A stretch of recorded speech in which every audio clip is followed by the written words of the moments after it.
አብዛኞቻችሁ ሶፍትዌር ኢንጂነር የመሆን ፍላጎት አላችሁ። ነገር ግን የተለያዩ ለምሳሌ ከየት መጀመር እንዳለባችሁ እንዲሁም ምን አይነት ስልቶችን ወይንም ምን አይነት ስቴፖችን መከተል እንዳለባችሁ ከዚህ ውጭ ደግሞ የግድ ላፕቶፕ እና ሌሎች ማቴሪያሎች ያስፈልጋል ብላችሁ ያቆማችሁ አላችሁ። ነገር ግን የግድ ሶፍትዌር ትምህርት ለመማር የግድ ላፕቶፕ ላያስፈልግ ይችላል። ምክንያቱም ላይክ አሁን በስልካችሁ ብዙ ነገሮችን ማግኘት ትችላላችሁ ዘንድ በስልካችሁ የሶፍትዌር ኢንጂነር ትምህርቶችን መማር ትችላላችሁ። እና ደግሞ ሌሎች ስቴፖች አሉ።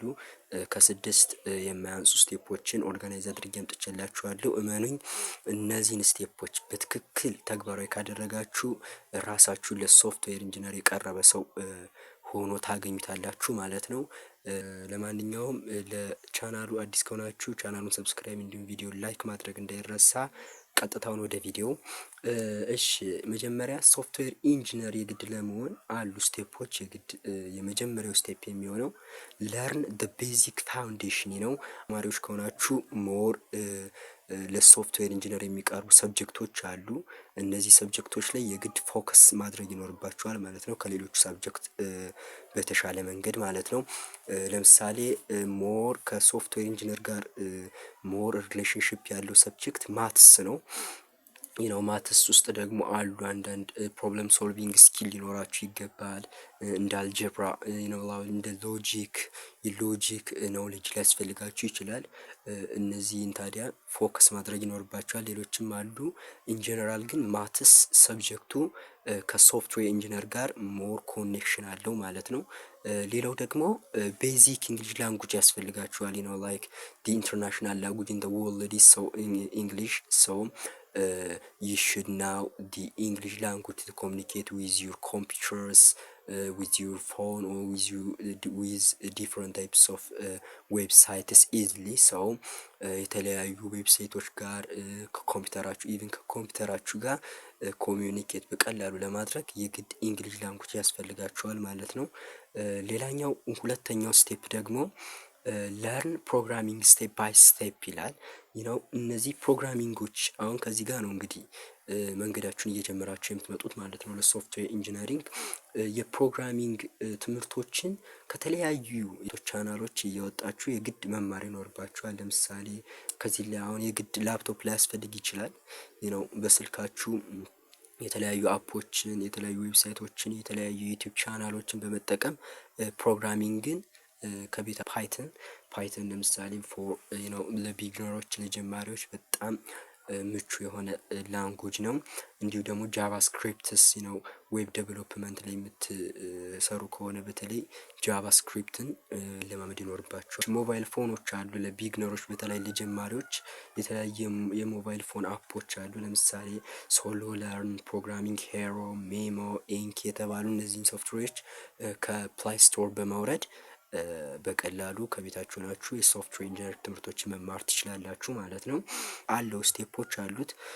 የፕራክቲስ ስቴፕ አለ፣ የለርኒንግ አለ፣ የተለያዩ አሉና ከነዚህ ውስጥ ስገቡ ታዲያ መጀመሪያ ያለባችሁ ቫሪያብል የሚባል አለ። ቫሪያብል ላይ እነዚህን ፕራክቲስ ማድረግ መማር፣ እንዲሁም ደግሞ ዳታ ታይፕ፣ ከዛ እየቀጠላችሁ ኮንዲሽንስ፣ እዛ ሎፕስ፣ እዛ ፋንክሽን እያላችሁ ሰርድ ስቴፕ ደግሞ ምንድነው ለርን ሃው ሶፍትዌር ወርክስ የሚለውን ማወቅ ይኖርባችኋል። እንዴት ነው ሶፍትዌር የሚሰራው የሚለውን በጥንቃቄ መማር ያስፈልጋችኋል። ምክንያቱም ሶፍትዌር ኢንጂነር ሲባል ሞር ኮኔክሽናችሁ ከሶፍትዌር ጋር ስለሆነ ስለ ሶፍትዌር ዲቴል ማወቅ ይኖርባችኋል ማለት ነው። የዳታ ስትራክቸሮችን፣ አልጎሪዝሞችን ማወቅ ይኖርባችኋል ማለት ነው። the fourth step is choose your specialization. okay specialization means በሶፍትዌር ኢንጂነሪንግ ውስጥ የተለያዩ ነፍ የሆኑ ፊልዶች አሉ። ከነዚህ ውስጥ ታዲያ የግድ አንዱን ስፔሻል ማድረግ ያለባችሁ ላይ አንዱን መምረጥ ይኖርባችኋል ማለት ነው። ለምሳሌ ዌብ ዴቨሎፐር ከሆናችሁ ኤችቲኤምኤል፣ ሲኤስኤስ፣ ጃቫስክሪፕቶችን እነዚህን ላንጉጆች የግድ ማወቅ ይኖርባቸዋል። ፓይተን ግን ያው ለሁሉም ኮመን ነው። ነገር ግን እዚህም ጋር ፓይተንን ማወቅ ይኖርባቸዋል። ደግሞ ለሞባይል አፕ ዴቨሎፐር መሆን የምትፈልጉ ከሆነ ደግሞ የፍላንትር፣ ዳርት፣ ሪያክት ኔቲቮችን መማር ያስፈልጋል። እንዲሁም ዴስክቶፕ ሶፍትዌር ኢንጂነር መሆንም ከፈለጋችሁ የፓይተንን፣ ጃቫን መማር። ሌላው ደግሞ ጌም ዴቨሎፐር ከሆናችሁም ደግሞ የዩኒቲ፣ ሲሃርት፣ አሽታክ፣ አንሪያል ኢንጃይን የተባሉ የተለያዩ ስቴፖች አሉ። እነዚህን ማወቅ ያስፈልጋል። the fifth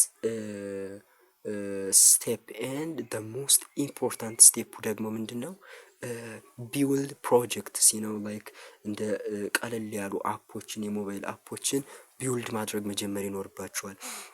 ከዚህ ላይ ነው እንግዲህ በኋላ ዋናውን የሶፍትዌር ኢንጂነር ትምህርት በተግባር የምታዩበት ከዚህ ጋር ነው። የተማራችሁትን ወደ ስራ የምትቀይሩበት ማለት ነው። ለምሳሌ ቀለል ያሉ አፖች እንደ ኳልኩሌተር፣ ዌዘር አፕ፣ እንደ ዌብሳይት ፖርትፎሊዮ እንደዚህ የተለያዩ ቀለል ያሉ የሞባይል አፖችን እንዲሁም የተለያዩ ቀለል ያሉ አፖችን ዌብሳይቶችን ነው ቢውልድ ማድረግ ያስፈልጋል ማለት ነው።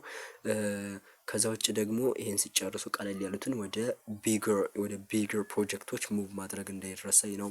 ከበድ ወዳሉ ደግሞ ፕሮጀክቶች ቀለል ያሉትን ሲጨርሱ ማለት ነው። ከበድ ወዳሉት ፕሮጀክቶች እነዛንም ቢውልድ ማድረግ ጀምራላችሁ ማለት ነው። ስም ቪዲዮ ይህንን ይመስል ነበረ። ለቻናሉ አዲስ ከሆናላችሁ ቻናሉን ሰብስክራይብ እንዲሁም ቪዲዮ ላይክ ማድረግ እንዳይረሳ። የሚጨመር እንዲሁም ሌሎች ነገር የሚሰሩ ካሉ ኮሜንት ላይ ጻፉልኝ። አመሰግናለሁ።